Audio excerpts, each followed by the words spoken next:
Bonjour, je m'appelle Saïfra, j'étais en terminale S au lycée Melchior Garé, qui se trouve à Cayenne.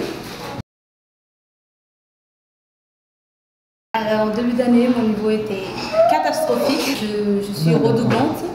J'ai redoublé ma terminale parce que l'an dernier, j'ai pas eu mon bac. D'accord.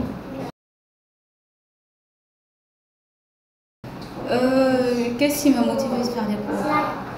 En fait, l'an dernier, quand j'ai pas eu mon bac, j'ai beaucoup pleuré et ça m'a fait mal de voir presque toutes mes amies qui avaient leur bac, qui sont partis faire leurs études en France ou qui sont restés. Donc du coup, je me suis dit, il est temps de faire quelque chose, que je dois avoir mon bac, que je dois faire des efforts pour réussir.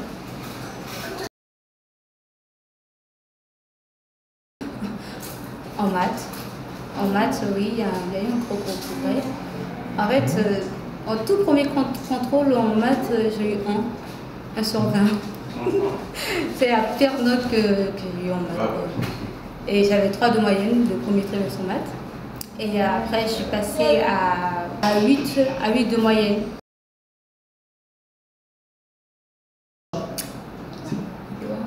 Le jour des épreuves de physique, je me suis réveillée le matin. Et en fait, j'ai commencé à douter de moi-même parce que dans ma tête, c'est comme si, en fait, il y a un truc qui me disait que j'étais pas prête pour les épreuves de physique, que j'avais pas assez révisé, que je connaissais pas mes leçons. Et j'ai commencé à pleurer un peu parce que pour moi, c'était clair que c'était impossible que je réussisse les épreuves de physique parce que je savais pas. C'est comme si que tout ce que j'avais appris durant toutes ces années, en fait, il n'y avait rien dans ma tête. Rien n'était resté. Quand j'ai ouvert la feuille et je lus tout l'énoncé, et en fait, je commençais à voir que c'était super facile. Même si c'était pas trop facile, mais il y a des exercices qui n'étaient pas du tout difficiles et que en fait, je connaissais les définitions, je connaissais mon cours. Et j'ai commencé par là. Et après, j'ai regardé pour ce qui était un peu plus compliqué. Et en fait, c'était pas si dur que ça, puisque j'ai eu une bonne note. Donc, voilà. Et un autre jour encore, en fait, c'était l'année dernière, lors des premières épreuves de maths de l'an dernier, en fait. Et en fait, c'était le jour de mon anniversaire. En plus, j'avais maths et tout au long de l'année, en fait, j'avais que des mauvaises notes. Non, mais je ne connaissais pas du tout mon cours, rien du tout. Même quand on me demandait de faire, je sais pas moi, une dérivée simple, c'était quasi impossible pour moi. Et en fait, j'ai commencé à pleurer, je me dis, mais pourquoi ils m'ont fait ça? Ils m'aiment pas, ou je sais pas, peut-être que tout le lycée est contre moi, ils me détestent à ce point. Je sais pas, je me suis dit ça. Et en fait, j'avais raison puisque j'ai pas eu une bonne note du tout. J'ai eu 3.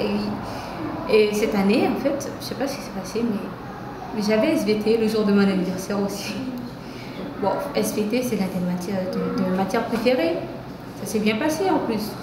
Et j'étais super contente, mais en même temps, je me méfiais quand même des SVT parce qu'il y a souvent des pièges, surtout quand on fait des schémas ou ce genre de trucs. C'était compliqué.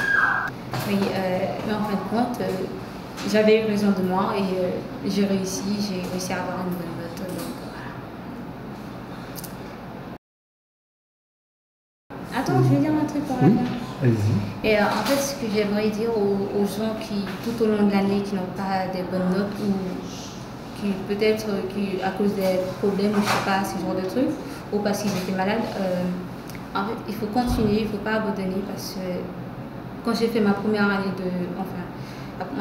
terminale qui était vraiment catastrophique, que j'étais vraiment refusée au bac dès le premier tour.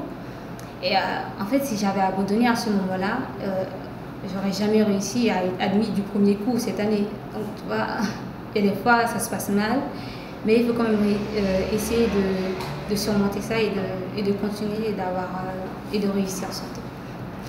Donc, même si c'est difficile, il faut continuer.